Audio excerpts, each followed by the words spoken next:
Welcome back to my What's Your Story series, episode number 16. Today we're going to be talking about a new book release called The Manhattan Chronicles, Rise of an Artis. And I have a special guest with me today. He's my son, and his name is Daniel Hartmann. He's a co-writer, co-author of the book, and his buddy that wrote with him, his name is Noah Artis. Welcome to the show, Daniel. Well, thank you. It's nice being here. So, tell me, how did this project get started? Oh, God. Well, I guess if you really wanted to go to the very beginning, I would say it started in high school with Noah. He came up with the original premise, and he wasn't really satisfied with where it was going and stuff, so he just like, well, I'll just put it on the shelf, whatever, see what happens. And we had met, I would say it was 2015, it was a while ago. But we met at a get-together for a bunch of performers, and we exchanged contact information and stuff, and we followed each other on social media. At the time I was a lot more active than I am now. But and we kind of we went our separate ways, and okay, whatever, cool. And later on, we ended up reconnecting on Facebook, and I don't know how it started, but him, me, and our group of friends that we were decided to start on it's like a group writing project. In fact, our community manager, Clayton, is actually working on getting that to be a real thing. He's basically gotten permission from most of the people for their own characters, because we each make a character in it. All characters in your book? He's been going around getting permission to use all of them. Oh, wow. So that's something that he's his own personal project. But so it's kind of started there, and then later on we kind of abandoned the project, hence him bringing it back up again. And we had also done a fan fiction, a Harry Potter fan fiction. Okay. And from there, we also abandoned that project. That's kind of a recurring theme, but especially writers. But anyway, long story short, he finally was just like, hey, I have this thing that I've been working on. I'm just curious what you think about it. It's a screenplay that I've been writing. So it wasn't originally a book then? No, it wasn't. Oh, wow. Yeah, he was wanting to do the Sylvester Stallone thing, where if you're unaware, Sylvester Stallone wrote, I think it was Rocky. Yeah. And he pitched it to a lot of studios, not studios, and they said, oh yeah, sure, we'll buy it. He's like, I want to act in it, and they're like, no. So, but that's what he wanted to do. Like he wanted the lead role in the film, and me and a whole bunch of other friends were just like, no, this would do better as a book. Definitely a movie, but a book. A book would go into more detail. Well, it's kind of funny because now you're actually, as you wrote everything, I guess it's the universe that you're talking about. You do have plans to turn it into a movie. You have plans for more books in the series. But we're currently working on book 2. Okay. We just started. Now, is the book out in everything now?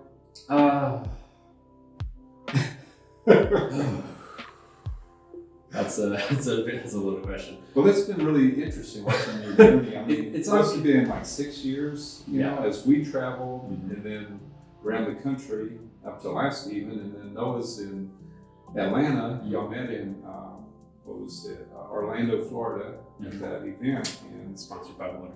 so this Drink your water. It's good for you. Sorry. So in a sense, you could say this is a traveling book. Well, I mean, I was bouncing. It was like a pinball machine across the U.S. And he's just in this one location. I'm just like. So it was really hard for y'all to pick a time when you could sit down and write. Yeah, because granted, so there are pros and cons. Obviously, you don't have to drive anywhere. That's a huge huge plus for us Mhm. because we can just be in our own home or whatever, or office or wherever we needed to be. And so long as we had a Wi-Fi connection and some time, we could get together. Whereas, So what did you use to write it then? I mean, did you send emails to each other whenever you updated something, or what did you do? Thank God we found Google Docs. Oh my God, I could not imagine writing this book without, like, genuinely. Okay. Because it cloud saves, and you can see what the other person is doing live.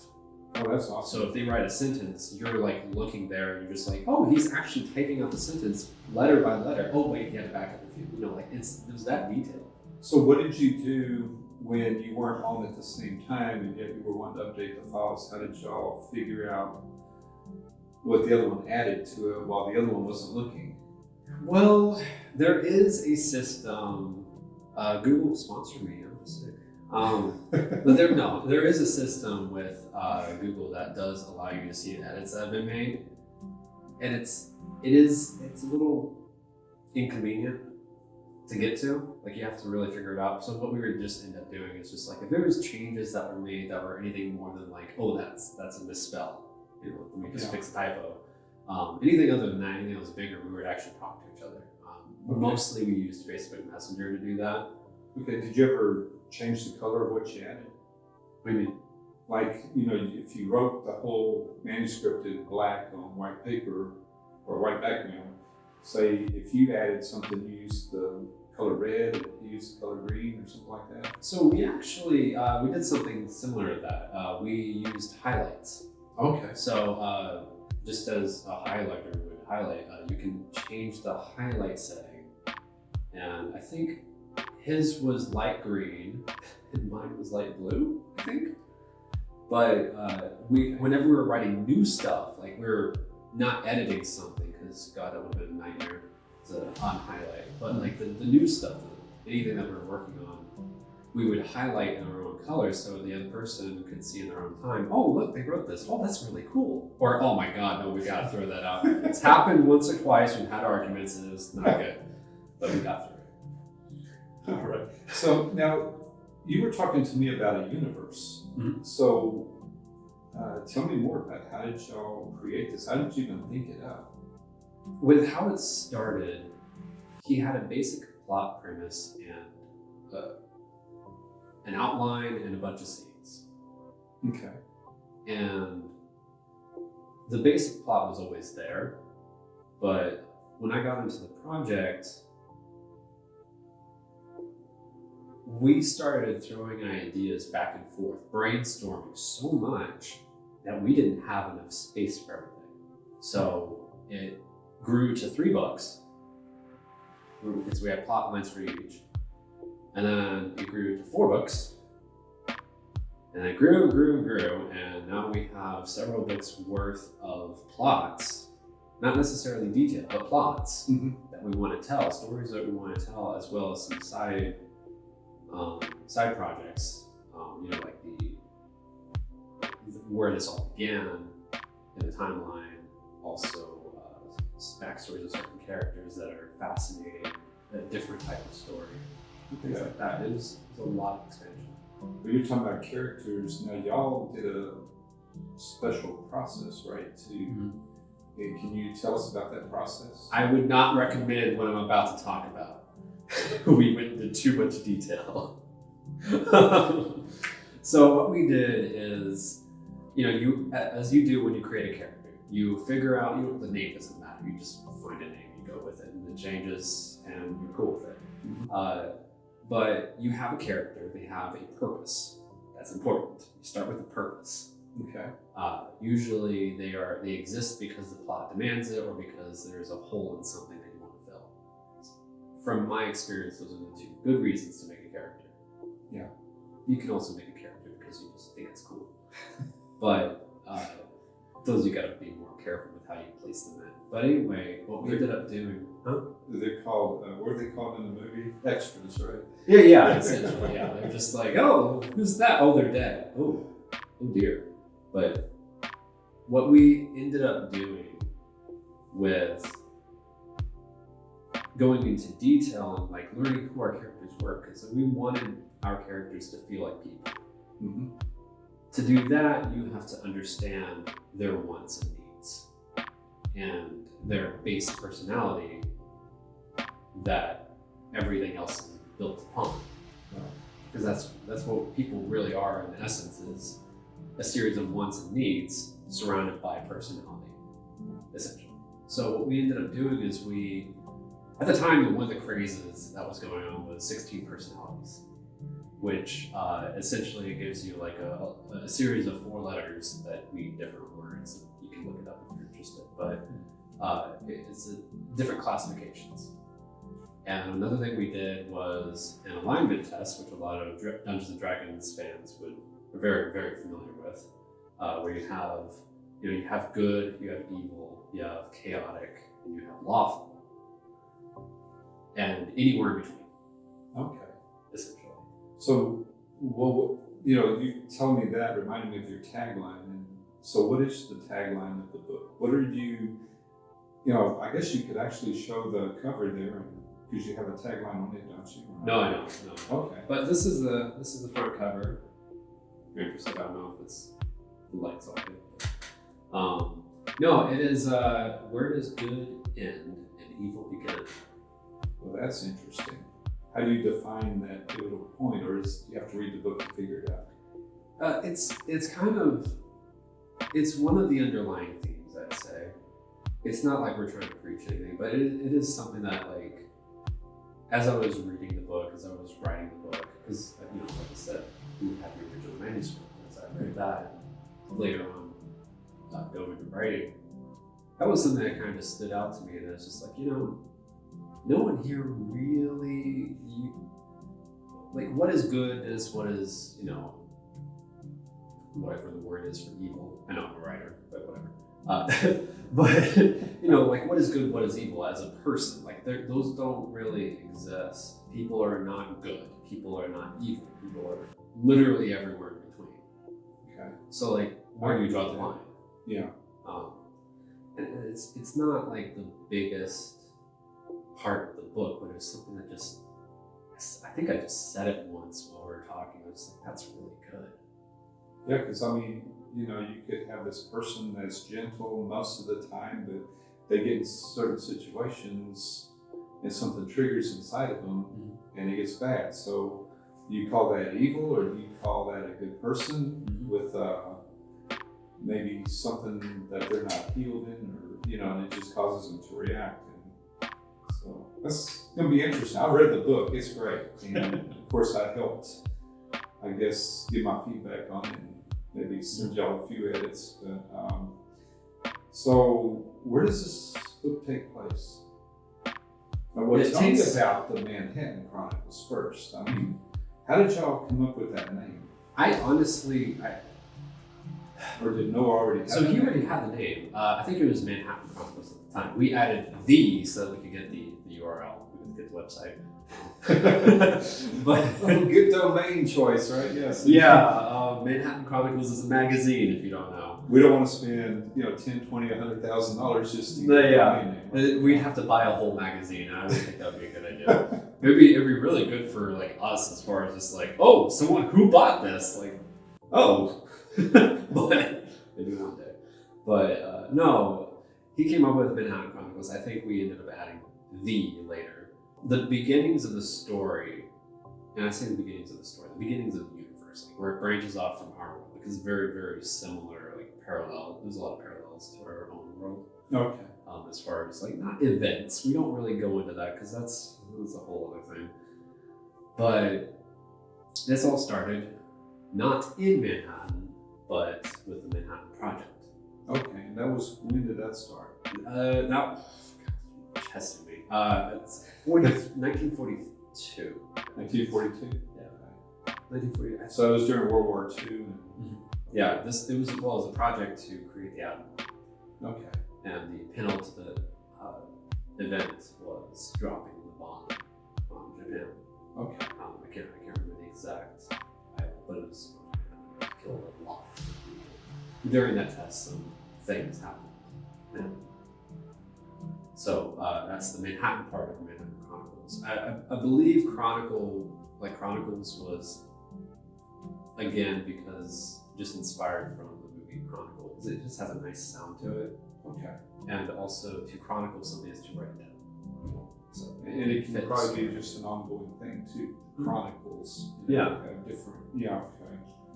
The book, the Manhattan Project started in 1942. But what time period does your book take place in? Present day. It's not like we don't actually ever have a specific date that we put down. We may have like a month and a day, but we like to leave that ambiguous. What about a geographical location? You have one for that? Gatsun. I made it up. Gatsun. How do you spell that for the? Ghatsun. Okay. Reminds me of the Batman. What is Gotham? Gotham? Yeah. Yeah. It is a similar thing. We have a rough idea of where it is, but we're not sharing it as of yet. Okay. So right now, the book is only in Kindle, right? Or Yes. is it on Nook as well? I've been running into some things with Nook, so that may be a while. But yeah, Kindle for now. Okay. And then what's the next? Do you have any plans for the next release? Or Yeah. Well, the next book release, no. But as far as releasing on other platforms, we have a printed version that is being worked on, and TBA on the details. Kind of one word show. you guys are still trying to get money together to really. I Yeah. mean, that's So been we're y'all's also- part of y'all's struggle a lot too, is money. Oh and, God, yeah. um, I will say though, we are also working on an audiobook. Okay. That one, depending on how funding goes, might actually be sooner than the printed book. Okay. Yeah, with those you don't need the ISBN numbers and and all that extra stuff. But actually, you did most of the graphic design work on the cover, didn't you? Well, I mean, I didn't. So I've done all the artwork except for, I guess, the title itself, The Manhattan Chronicles, the little graphic for that. That's the only thing that was outsourced. We were going to outsource the illustration, and we went through 2 people. We probably would have gone through more, but I finally just had enough, and I was just like, oh, I'm going to just try to see what I can do in Photoshop. And it came out really well. I'm very proud of it. Yeah, I do too. It looks really great. Yeah, and so now you've also typeset it, so it's really print ready. It's just y'all need to overcome a few more bumps in the road. And Yeah, I had hit a point in my life where things had gotten real bad. I'm just like, you know what? Screw everything else. I'm just gonna force this book through, and that's actually how we released it as soon as we did. It probably would have taken a lot longer. Yeah. Honestly. so now you're working. I guess you're kind of all over social media, pretty much too, right? I'd say all the major social media. Okay. I can't think of it. I mean, it's not Snapchat. Snapchat's weird though. To have it as a business, this is really weird. Yeah, I know I'm almost on all social media right now, just with my wife's book and story and the movie project and all that. So, what are y'all working on right now, other than starting to write the second book? How are you trying to get the message out there to everybody? Where can they go to find it right now? I'd say probably the place where I'm most active would be Facebook, our Facebook page. But also, whenever we have a video out, that's going to go on TikTok. That's been probably the most successful we've been on any social media. We recently started a Patreon as well. Okay, So- what are you going to do on Patreon? So Patreon, we decided, as being writers and this being centralized around a book, there were a lot of challenges in making it just okay, well, how do we make this worth it? It was not an easy process, but we decided, we actually do have a lot of background, behind the scenes kind of information. We also could release, we have plans to release a certain storyline soon, which will be, you'll be able to see on Patreon before it's publicly out there. So there's a good reason to go to Patreon. Yeah, there's gonna be a lot behind the scenes. We get stuff early, interact with me and Noah and Clayton, our community manager, as well. Now, how many tiers do you have on there that people can be involved in? I believe we have 5. 5 tiers? Starting all the way down at $5 a month, which Okay. is So you heard it from one of the authors. If you want to see all the behind the scenes things, and I mean, I know a lot of what they're doing because I'm kind of privileged here, and believe me, you're not going to want to miss it. They've talked a little bit about it over the last 6-7 years, I guess, and I mean, the more not 7. We're not on 7 yet. not on 7. Well, the more that Daniel's told us, Janice and I, the more we were intrigued. So we've talked a lot about the book, the project, and how y'all were writing and stuff.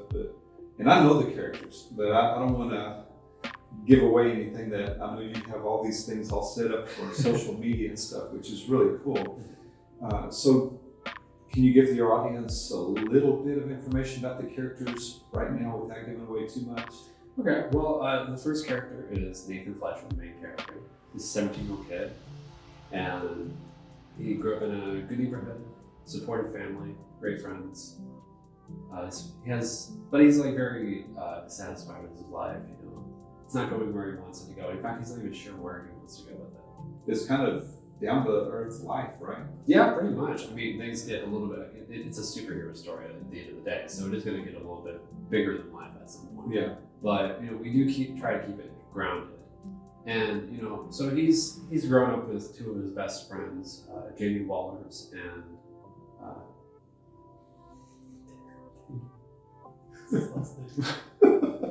yeah. But yeah, no, Daniel and Jamie. I complete blank on his last name, but it's fine. If you read it, you'll know what it is. Anyway, but he grew up with his 2 best friends, and you know, he's known Daniel the longest, and Jamie came into the picture not long after. Okay. And Jamie's a girl, right? Okay. And their dynamic is, I mean, it's what you would want out of good friends. Now, y'all did the 16 personalities on them too, right? Unfortunately. Yes. I remember y'all were going over that for so long. Oh, yeah. Are you ever going to get to start writing this book? I mean, that seemed to take years in itself. We definitely did not have a roadmap for the first book. And for this second one, we do. Okay. Now, so you got the protagonist. Now, this villain, Madame Provectus. Madame Provectus. Mm-hmm. She is the main foil of the plot. Okay. She's got her own plans to do her own thing, and initially she wants Nathan to join her. Okay. And then things get personal, and that's no longer an option. So now her goal is to kill him. Oh wow. So yeah, it's a very it's very intense whenever you see both of them in the same scene. Because it's kind of life or death for him. But you know, he's got good people around him, pretty much at all times. So you know, the main thing that he's got to learn is that you know he can't do things by himself. Right. No one can, and especially through something like this, he will probably die if he does everything himself. Wow. Since my podcast is called What's Your Story, and my first 3 or 4 podcasts were on helping people write their stories and stuff, you know, I know your story, but maybe you can share some of what you've had to learn, because you didn't have the money to pay somebody else to put this together. I didn't have the time to do it. And so what programs have y'all used? Have you used like to design the cover, to typeset the book? And I know I mentored you some from my degree in web design and graphic design and multimedia, and a lot of it you picked up. But, I mean, you used Adobe Creative software, right? Yeah, pretty much. I have the entire Creative Suite, and I'd say the primary, other than Google Docs for the actual writing itself, I mostly used Adobe Photoshop, mostly for like smaller things that didn't matter too much. I tried to use Illustrator wherever I could. For anyone who doesn't know, Illustrator allows you to make graphics that you can blow up to any size, and it doesn't get pixelated. So it's way better. And you can see that in, well, I guess you have a lot of images in there, but yeah, that's Photoshop. Yeah. It's an image manipulator. It's probably the easiest way to describe it. It doesn't work, but Yeah. we also use Adobe InDesign to typeset the book. I've also used Adobe Premiere Pro to edit any videos that we've put out, as well as Adobe Audition for, again, a specific storyline that we got going. You know, it's the first time I've had somebody else on my show, so I'm getting used to it. And, you know, it's like your dream, your story. You know, you start out where you are. You start out with what's in your hands. If you don't have a computer, you can start writing, or you can start typing, or there's, like I've shared in the first 3 podcasts, you can use your phone to set it on record, your voice recorder. This is a cool way to share what your story is, how you guys stuck together. I mean, to me, it's like a miracle, you know, because what were y'all in your teens at the time? No. Okay. But yeah, I will say this to anyone that is thinking about partnering with someone in a project like this: finding someone that will stick with you and also have the right creative juices and everything, and also hold you accountable. That's important. It is much like a marriage. You have to find the right person. You both have to work at it. If you're not both willing to work at it, it's not going to work out. And the other thing I forgot to ask you about, and just remembered, are you going to have merchandise? Yes, technically we do already, but we're working toward possibly getting a new distributor. Essentially. So if people get on your Patreon, they'll see the tiers, and you'll probably be announcing it on there to your supporters first, right? About what you're working on, the art you're working on, if you do characters, t-shirts, hats. I don't even have a clue what some of the stuff is y'all are working on, but I know Clayton's doing a lot with your social media. He came on board to help you, and you know, you guys have a great team. Oh yeah. And you need that. And in fact, y'all were all in the entertainment mentoring together, and that's how y'all met. Mm-hmm. And I think all 3 of y'all met down in Orlando at the Gaylord Palms Resort, right? No. I don't know if Clayton and Noah ever met in person. Well, but they were, all 3 of y'all were at. Oh, well, yeah, I mean, Okay. at some point or another. All right, well, cool. Ladies and gentlemen, it's my son Daniel, and his new book is coming out soon to print, soon to audio, and audible, I guess I should say. Audio, either way. And then we're working on my wife's movie, Sentence to Death, Destined for Life. And we're working on the new tour. I've got this podcast out. And but what we want to do is we want to help people write their stories, to share their stories, to encourage others, so that if we can all find our God-given life dream, then we're going to be the happiest people on earth. And if we start helping each other, we'll start finding it faster. So thanks for watching this episode, and see you next time. Later.